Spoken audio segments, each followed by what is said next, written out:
back to our economy podcast. My name is Alysia and Hadi, and this time we discuss a hot topic from world of global trade. Is it true that Indonesia QRIS and GPN payment system are considered a trade by United States? What is the impact on MSME? And what is Indonesia's strategy to deal with this pressure?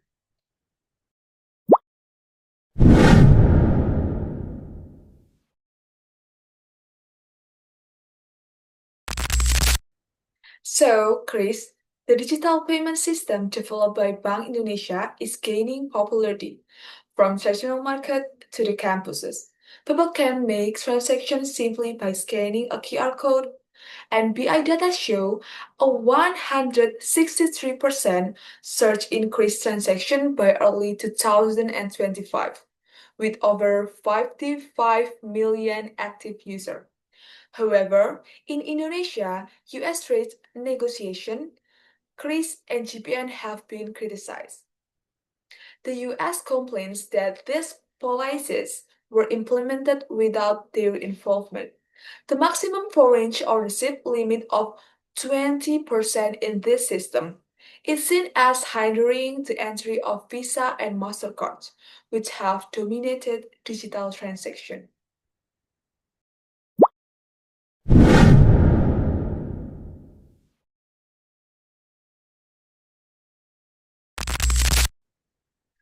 Mrs. Yuni, an SME operator from the Kusuka Kuikukusan community, stated that 50% of her revenue, which reached 2 billion annually, is generated through QRIS.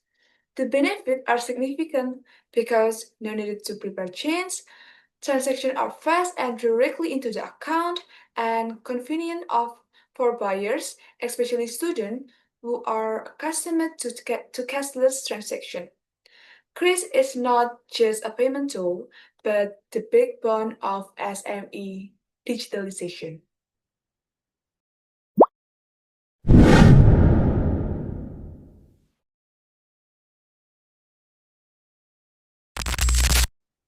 Mr. Anwar Dede from Coordinating Ministry Economic Affairs clarified that Indonesia states first, the country offers to reduce trade surplus with the US by increasing imports, particularly in energy.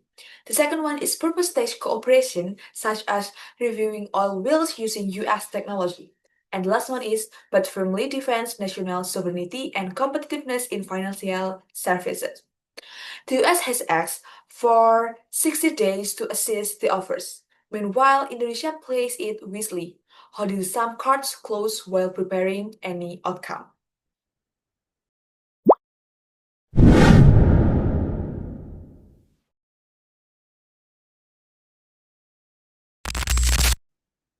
Senior economist Mr. Wijayanto explained that this is not really about QRIS itself, it's about market share. Visa and MasterCard dominate global transactions, earning fees as high as 2.5% from trillion in annual transaction.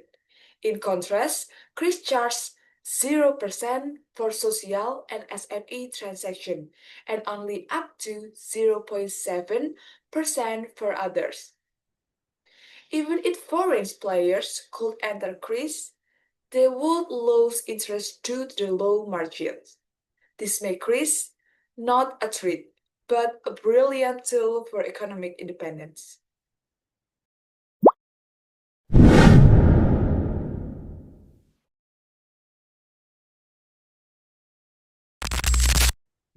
The House of Representatives has expressed its full support from the government in protecting national interests. Indonesia remains neutral, not siding with either the US or China. The principle is open to cooperation, but not willing to be dedicated to. In the tariff war situation, Indonesia is advised to postpone major decision or buying time, observe the position of countries such as Vietnam and India in negotiation with US, and then strengthen in domestic position like fiscal policy, industry, and competitiveness. Diversifying trade partners is also important, do not rely solely on the US and China, but also explore market in the Middle East, Central Asia, and Africa.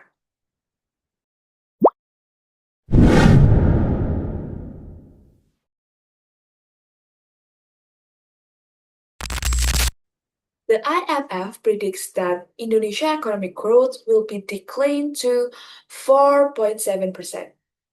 Economists suggest first, large-scale investment program must be reevaluated. Focus on short-term programs that create jobs and purchasing power. And the government is urged to be more transparent, efficient, and united in policymaking. There needs to be more relocation of budget from long-term project to the sector that directly impact to the lower income population.